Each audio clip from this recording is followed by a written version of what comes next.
आपने पक्का किसी ना किसी से ये बात ज़रूर सुनी होगी कि रेड वाइन पियो, ये दिल के लिए अच्छी होती है, या ये कि रेड वाइन बाकी शराबों जैसी नहीं होती, शराब नुकसान करती है पर रेड वाइन दिल के लिए अच्छी है। अब ये मानकर कई लोग रेड वाइन खूब पीते हैं, पर क्या ये पूरी तरह सच है? क्या रेड वाइन बाकी शराबों जितनी नुकसानदेह नहीं होती है? अब हाल फिलहाल में कई रिपोर्ट से दावा कर रही हैं कि रेड वाइन भी दिल के लिए उतनी ही खतरनाक है जितनी विस्की, बियर या फिर जिन। और इस दावे में भी कितनी सच्चाई है? इन सारे सवालों के जवाब जानेंगे आज के एपिसोड में डॉक्टर्स से। साथ ही ये भी पता करेंगे कि अगर शराब पीते हैं तो फिर किन बातों का ध्यान रखना जरूरी है।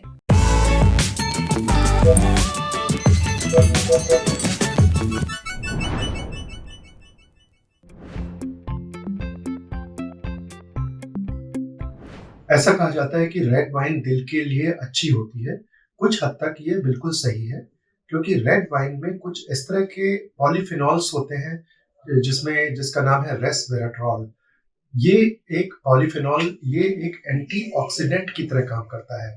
इसका मतलब ये है प्लेन सिंपल भाषा में कि ये जो हृदय की जो धमनियां होती हैं उसके अंदर की लाइनिंग्स को ये स्टेबलाइज करता है, उसको डैमेज से बचाता है।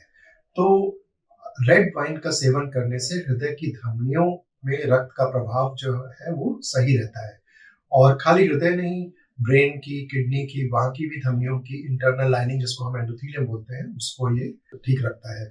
लेकिन ये फायदा तभी तक होता है जब आप इसको नियमित रूप से इसको कम मात्रा में लें। अगर आप अधिक मात्रा में लेंगे तो यही रेड वाइन जो है हृदय के लिए घातक सिद्ध हो जाती है। कम मात्रा किसको कहा जाता है? फीमेल्स में, लेडीज में वन ड्रिंक अ डे, और जेंट्स में 2 ड्रिंक्स अ डे। इससे ज्यादा अगर आप सेवन करेंगे तो इसमें आपका हृदय को नुकसान होने का चांसेस है। रेड वाइन जो है ये एक तरह से अल्कोहल ही है, बाकी शराब जैसी ही है।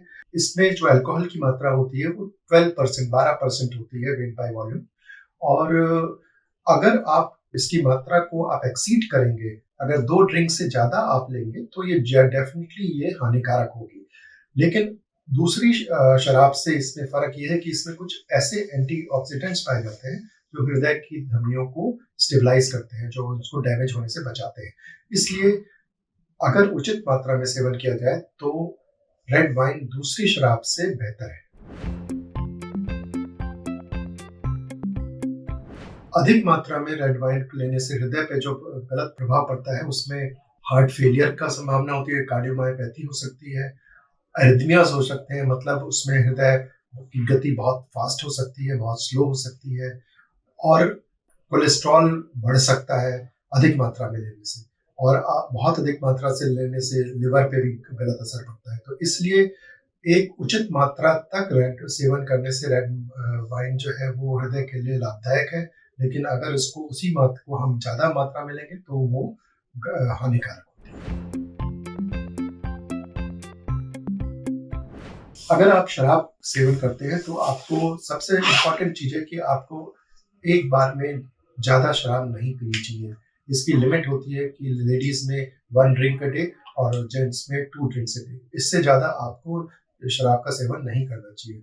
और साथ में शराब के साथ साथ जो अगर कोई तली हुई चीजों का सेवन कर रहे हैं तो वो भी आपके हृदय के लिए नुकसानदेह है। कुल मिलाकर डॉक्टर साहब का कहना है कि रेड वाइन वाकई दिल के लिए नुकसानदेह नहीं है, लेकिन केवल एक सीमित मात्रा में। इससे ज्यादा पिएंगे तो वो ठीक वैसे ही नुकसान करेगी जैसे कोई भी और शराब। अब बढ़ते हैं सेहत के अगले सेगमेंट की तरफ। तन की बात। पिछले साल खूब जंक फूड खाया है, अब शरीर को अंदर से साफ करने का टाइम आ गया है। जानिए कैसे करें।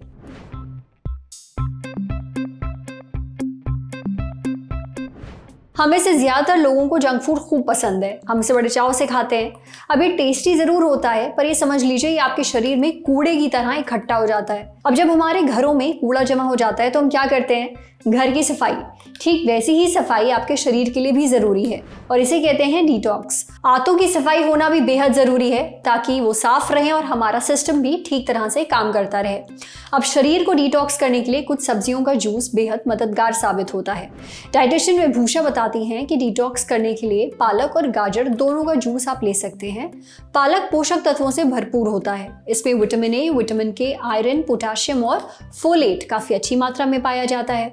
अगर आप अपने आंतों की सफाई करना चाहते हैं तो इसके लिए पालक के जूस को अपनी डाइट में ज़रूर शामिल करिए। वहीं गाजर का जूस स्वास्थ्य के लिए बेहद हेल्दी है। गाजर विटामिन और मिनरल्स का अच्छा सोर्स है। इसमें beta carotene, niacin, biotin, vitamin के और विटामिन ई भरपूर मात्रा में पाया जाता है। साथ ही इसमें एंटी इन्फ्लेमेटरी, एंटी एजिंग गुण भी होते हैं। अगर आप नियमित रूप से रोज सुबह गाजर का जूस पीते हैं तो इससे आपकी सेहत को फायदा पहुंचता है। खासकर ये आंतों की सफाई करने का एक बहुत ही अच्छा उपाय है। लेकिन विभूषा ये भी कहती हैं कि आप अपने खाने को इन जूसेस से रिप्लेस नहीं कर सकते, यानी खाने के बदले ये जूस नहीं पी सकते, बल्कि डिटॉक्स के दौरान भी आप अच्छा हेल्दी खाना ज़रूर खाइए ताकि डिटॉक्सिफिकेशन पूरा हो सके, यानी शरीर अच्छे से अंदर से साफ हो सके। समझे। अब बारी है सेहत के आखिरी सेगमेंट की, खुराक यानी झक्कासी हेल्थ टिप। जानिए साग में सफ़ेद मक्खन डालकर क्यों ज़रूर खाना चाहिए। सर्दी के मौसम में घर पर साग ना बने ऐसा हो ही नहीं सकता। बथुआ, सरसों, पालक, मेथी और चौलाई जैसी हरी पत्तेदार सब्जियों से बनने वाला साग कई सारे पोषक तत्वों से भरपूर होता है। इस साग में सफ़ेद मक्खन डालकर खाने में जो मज़ा आता है उसका क्या ही कहना। लेकिन साग में सफ़ेद मक्खन केवल टेस्ट ही नहीं, आपकी हेल्थ में भी चार चांद लगा देता है। ऐसा क्यों, ये बताया न्यूट्रिशनिस्ट लवनीत बत्रा ने अपने एक इंस्टाग्राम पोस्ट में। एक्चुअली साग में बहुत सारे पोषक तत्व मौजूद होते हैं, जैसे कि iron, flavonoids, polyphenols, vitamin A, vitamin C, vitamin K, potassium और मैंगनीज। क्योंकि साग में विटामिन सी भी होता है, इसलिए इसे खाने से इम्यूनिटी बूस्ट होती है। साथ ही इसमें मौजूद पोषक तत्व शरीर में ऑक्सीडेटिव स्ट्रेस को भी कम करते हैं और शरीर को फ्री रेडिकल्स से होने वाले नुकसान से बचाते हैं। साग में फाइबर भी होता है जो पाचन शक्ति को दुरुस्त रखता है। अब बात आती है कि साग में सफ़ेद मक्खन डालकर क्यों खाना चाहिए। देखिए, सफ़ेद मक्खन में vitamin A, vitamin D, vitamin E और विटामिन के होते हैं। ये सभी विटामिन फैट सॉल्युबल विटामिन हैं, यानी जब इन विटामिन को फैट के साथ खाया जाएगा तभी शरीर इसे अच्छे से अब्जॉर्ब कर पाता है। अगर आप पालक का साग खा रहे हैं तो उसमें मक्खन ज़रूर डालिए, क्योंकि पालक में आयरन काफ़ी अच्छी मात्रा में होता है और मक्खन में मौजूद फैट आयरन को अब्जॉर्ब करने में मदद करता है। साथ ही सफ़ेद मक्खन में ब्यूटायरेट नाम का एक फैटी एसिड भी होता है जो पेट के लिए अच्छा है और सूजन को भी कम करता है। साग का स्वाद हल्का कड़वा सा होता है, इसलिए इसमें मक्खन डालकर खाने से जो कड़वापन है वो थोड़ा कम हो जाता है। अब इससे स्वाद तो बढ़ता ही है और ये हेल्दी भी है। फायदे ही फायदे। आज सेहत पर इतना ही। अगर आप एक डॉक्टर हैं, हमसे कुछ शेयर करना चाहते हैं तो जो ईमेल आईडी इस वक्त आपको अपनी स्क्रीन पर दिख रही है उस पर हमें एक मेल भेज दीजिए। शुक्रिया।